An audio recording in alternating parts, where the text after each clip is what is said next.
ఏదైతే ఏదైతే జరుగుతుందో ఎవరెవరు ఒకసారి సందర్భంలో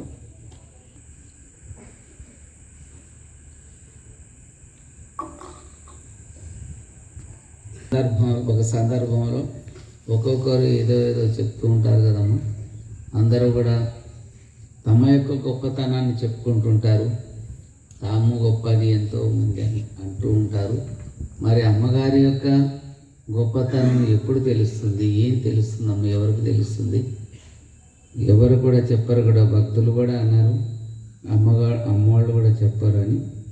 రామ్దేవ్ బాబా అమ్మగారి దర్శనానికి ఒక వారం రోజుల్లో వస్తారనగా అడగటం జరిగింది. రామ్దేవ్ బాబా శిష్యులు వచ్చి అమ్మగారి ఆజ్ఞ తీసుకొని వారి దర్శనానికి ఏర్పాటు చేసుకునేదానికి వచ్చినాం.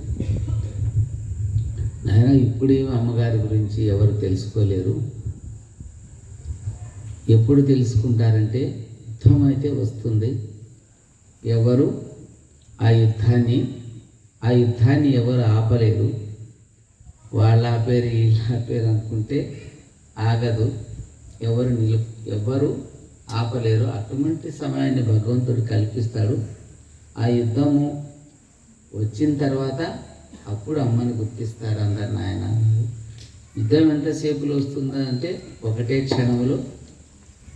క్షణంలో వస్తుంది. కాబట్టి అది మనము ఆ ఒక్క క్షణం ఎప్పుడు జరిపిస్తాడో భగవంతుడికి తెలుసు. కాబట్టి ఇప్పుడు అమ్మ ఎవరెవరో ఎంతోమంది మేము అది మేమిది మేమే వీరభోగవసంతరాయని మేమే బ్రహ్మంగారిని అని చెప్పుకుంటుంటారు కదమ్మా. మేము అదంతా ఏంటి?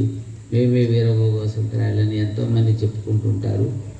మరి అదేంటమ్మా అంటే నాయన ఎవరు బ్రహ్మంగారు ఎవరు వీరభోగవసంతరాయని చెప్పుకుంటే మన గుట్టకొచ్చేటోళ్ళంతా వాళ్ళ వైపు తిప్పుకోనండి. అప్పుడు తెలుస్తుంది ప్రజలకి. మన గుట్టకొచ్చేటోళ్ళని అటు తిప్పుకొనేసింది అని అమ్మగారు అన్నారన్నమాట. ఎవరు కూడా ఈ యొక్క కాలజ్ఞానంలో ఈ సౌజన్య పత్రికలో ప్రకారం ఎవరో ఏ ఒక్కరో కాదు, ఏం కాదు, అమ్మగారే ప్రధాన పాత్ర ఉన్నారు. అది మనం తెలుసుకోవాలి. ఇక రామయోగి అనే పేరు ఉండొచ్చు, చిదంబర దీక్షతులు ఉండొచ్చు, ఇంకొక పేరు ఉండొచ్చు, ఇంకొక పేరుకి ఎంతోమంది పేర్లు అందులో ఉంటాయి. ఏనైనా అందరు సప్త ఋషులు కూడా జన్మించినట్టు తెలియజేస్తున్న కాబట్టి అందరికన్నా విశేషం ఏంటంటే అమ్మగారు. ఆ మాట అన్నారు అమ్మగారు. వాళ్ళ వైపు మనం గుట్టకొచ్చే వాళ్ళంతా ఎవరు నేను వీరభోగవసంతరాయలని ఎవరు చెప్పుకుంటారు వాళ్ళంతా మనం గుట్టకొచ్చే వాళ్ళంతా వాళ్ళు మళ్ళించుకోవద్దు నాయన, అప్పుడు తెలుస్తుంది అని. కానీ మళ్ళించుకోగలరా?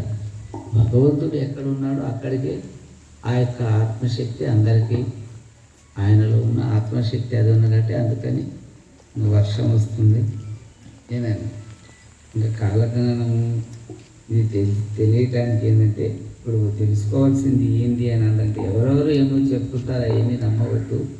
అమ్మగారు ఏం చెప్తున్నారో అదే మనం నమ్మాలి. అమ్మగారు వారు జన్మించి ఇంత మహిమను సృష్టించి ఇంత చేపిస్తున్నారు. అందరు భక్తులంతా కూడా బ్రహ్మంగారు వేరు, రామయోగి వేరు, చిదంబర దీక్షితులని మీరు అందరూ తెలుసుకోవాలని చెప్తున్నారు.